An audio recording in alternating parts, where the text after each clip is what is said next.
ছাত্র নাগরিক বিভিন্ন রাজনৈতিক দলগুলা, ছাত্র দল থেকে শুরু করে ছাত্র অধিকার পরিষদ, ছাত্র শিবির, তারপর হচ্ছে সামাজিক সংগঠন থেকে শুরু করে হুজুররা, সবাই এই ব্যানারে আন্দোলনের ডাকে সাড়া দিয়েছে।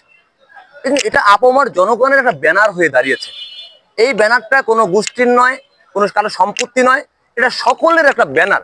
আমরা প্রথম থেকেই বলে আসছি যে এই ব্যানারটা সর্বজনীন করে দেন। যদি এই ব্যানার থেকে বড় বড় আন্দোলন থেকে রাজনৈতিক দল প্রতিষ্ঠা হয়, এটা ভেরি সিম্পল হয়েছে।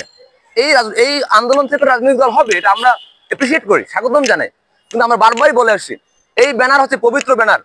এই ব্যানারের মাধ্যমে আন্দোলন সফল হয়েছে। এই ব্যানার কারো সম্পত্তি নয়। সুতরাং আমি স্পষ্ট করে বলতে চাই, বিভিন্ন জায়গায় দেখতেছি যে জেলা উপজেলা থেকে শুরু করে, আরে ভাই আমরা তো ইউনিভার্সিটির ছেলে, আমরা জানি না, আমাদের সাথে কথা হয়েছে না। আমাকে রাতে ফোন দিয়েছে যে তোমরা কি সমন্বয়ক হবে? আমরা বলছি দেখেন আমাদের রাজনৈতিক পরিচয় আছে, আমরা যদি সমন্বয়ক হই তাহলে আন্দোলন বানচাল হয়ে যাবে। সুতরাং এই ব্যানার হচ্ছে সকলের, আপামর জনগণের। সেই ব্যানারকে কেন্দ্র করে আপনার রাজনৈতিক প্ল্যাটফর্ম তৈরি করছেন, ঘোষণা দিয়েছেন, স্বাগতম। কিন্তু সেখানে যে উচ্ছৃঙ্খলা তৈরি করতেছেন, এটা আসলে মানুষ হাসবে। একই সাথে যারা অপোজিশন পার্টি, আমরা যাদেরকে স্বৈরাচার আমরা বলি, প্রমাণিত, এই ছাত্রলীগের লোকজন এটা নিয়ে ট্রোল করবে, বিশ্বমহলে এটা প্রচার করবে, যেখানে তারা নিজেরাই ঝই ঝামেলা করেছে। আমরা বলেছিলাম না যে একটা জঙ্গি বিপ্লব হয়েছে, সেটা প্রমাণ করে চেষ্টা করবে। এটা বাস্তব কথা।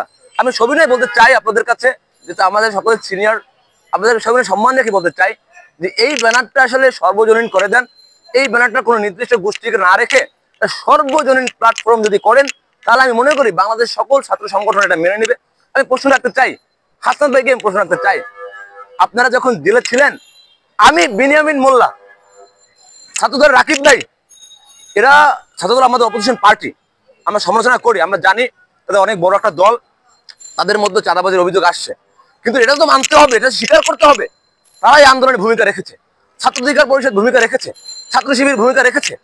তো আপনারা যখন জেলে ছিলেন, যখন ডিবি কার্যালয়ে ছিলেন, তখন এই আন্দোলন কে চালিয়েছে, কারা চালিয়েছে? একটা বড় দেখেছেন, একটা বড় ভেবেছেন? এই আন্দোলন রাজনৈতিক প্ল্যাটফর্মের নেতারা চালিয়েছেন, তাদের নেতৃত্বে হাজার হাজার নেতা কর্মীরা বেরিয়ে আসছেন, জনগণ বেরিয়ে আসছেন।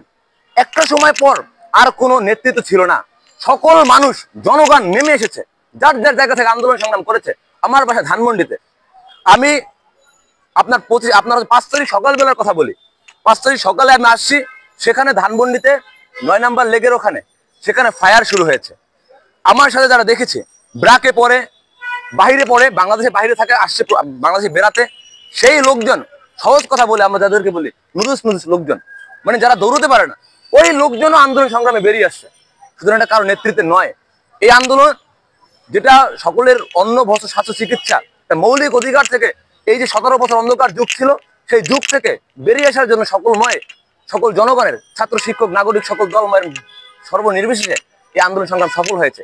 সেখানে আমি স্পষ্ট করে বলতে চাই, আপনারা এই ব্যানারকে অপবিত্র যদি করতে চান, নিজেদের মধ্যে পাল্টা ধাওয়া, মারামারি, বিবাদ এবং অভিযোগ, এগুলো আসলে আমি মনে করি যে ব্যানারকে সম্মানহানি করা, এই সম্মানহানি অধিকার কারো আপনাকে দেওয়া হয় নাই। এই ব্যানার আপনার নয়, এই ব্যানার সর্বজনীন। যদি এই ব্যানার থেকে যদি নির্দিষ্ট কোনো গোষ্ঠী এটাকে মনে করে যে নিজের সম্পত্তি, এবং সেখানে যদি নিজেরা মারামারি করে, ঝামেলা করে, ঝগড়া বিবাদ করে এবং আমাদের আন্দোলনকে বিফল করার চেষ্টা করে, সেটা আমরা জনগণের কাছে প্রশ্ন রাখলাম। একই সাথে আপনাদের কাছে এটা প্রশ্নবিদ্ধ দায়ভার নিতে হবে। আমি আর একটা কথা বলতে চাই, সারজিৎ ভাই, হাসনাত ভাই থেকে শুরু করে আসিফ ভাই, তারা তো ছাত্র অধিকার পরিষদে ছিল। সারজিৎ ছিল কোথায়? ছাত্রলীগে ছিল। এটা কিন্তু মানতে হবে, অস্বীকার করার কোনো ওয়ে নাই।